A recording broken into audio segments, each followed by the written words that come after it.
G'day cocktail lovers. This cocktail has a fun name. It's Have a Heart, and it's an interesting collection of ingredients. It's got a lot of tropical elements in it, but the backbone is actually dry gin, which is unusual for a cocktail that does have that whole tropical vibe going on. It's one of the things that attracted it to me. I'm going to give it a quick taste. It's very reminiscent of a daiquiri. It's got some spicy notes in there because I've used spiced rum in here. It is overall kind of like, you often talk about winterizing the summer drinks like a daiquiri. That's the vibe this has to me. It has those winter spice flavors while having daiquiri characteristic.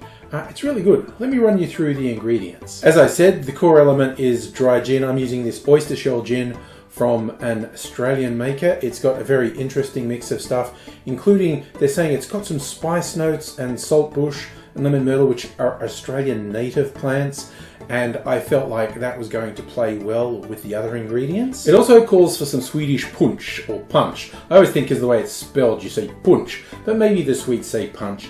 I don't know, I'm not that well versed in Swedish culture. Now that's more something you make than something you buy.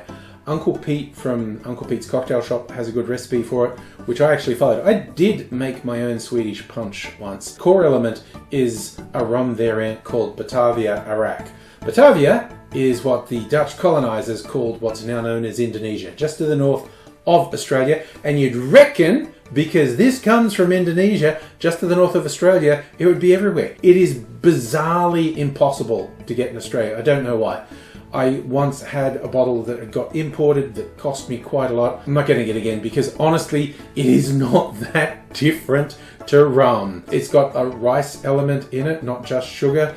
But you know, one day when I'm in a bad mood and want to pick a fight, I'll do a really ranty video about the rum world and about how so many classifications of it are bullshit. People pretend this is really different to this. People pretend this is a real category that you can define, and it's not. But not today. I'm not in that big a mood to pick a fight, but it might happen one day. Here's my poor man's Swedish punch. You could do a more complex thing than this, but I'm doing some spiced rum mixed with falernum. If you're really making it, there's a lot more ingredients than that, but I'm keeping it really simple. And yes, feel free, if you're a Swedish punch enthusiast, to go, "What? There's nothing like Swedish punch." Don't really care, bro. I'm just knocking something together here. There's just a little sweetener in this. It calls for grenadine. This is homemade grenadine, which is why it's not luminous radioactive red. It's made with real fruit. This is a more natural color for grenadine, which is pomegranate syrup, essentially. There's a little bit of bitters. I'm gonna put some saline in to make the flavors pop, and it's all gonna get shaken up together just like this. In a shaker, put 1.5 ounces or 45 mils of dry gin. Then I'm putting 15 mils, half an ounce of spiced rum, and 7.5 mils or 1/4 of an ounce of falernum. Then half an ounce, 15 mils of lime juice, just around a bar spoon or 5 mils of grenadine. Then I'm doing a few drops of tiki bitters, and to bring out the flavors, 2 drops of saline solution. Add ice to the shaker, shake that good and hard for 10 or 15 seconds to chill and dilute the drink. And then I'm straining that into a chilled Nick and Nora glass, and I'm just going with a simple cherry on a skewer as a garnish. As I said, this is very reminiscent of a daiquiri, which is always going to be a good time, but with those sort of cooking spice flavors.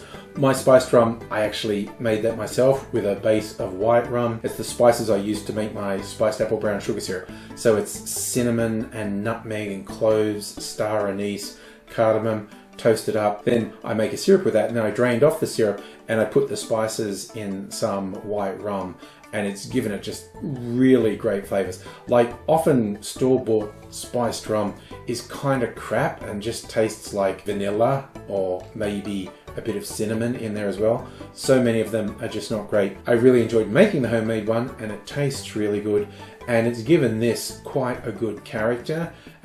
Like I said, if you have the ingredients to make Swedish punch, definitely go ahead and do that, because it's always fun doing your own creations at home. And like I said, I just did a quick poor man's version, a time pour. So just knocked it all together and it's come out really well. So whether you have Swedish punch or whether you improvise like I did, I think it's worth having this and, you know, have a heart. Cheers.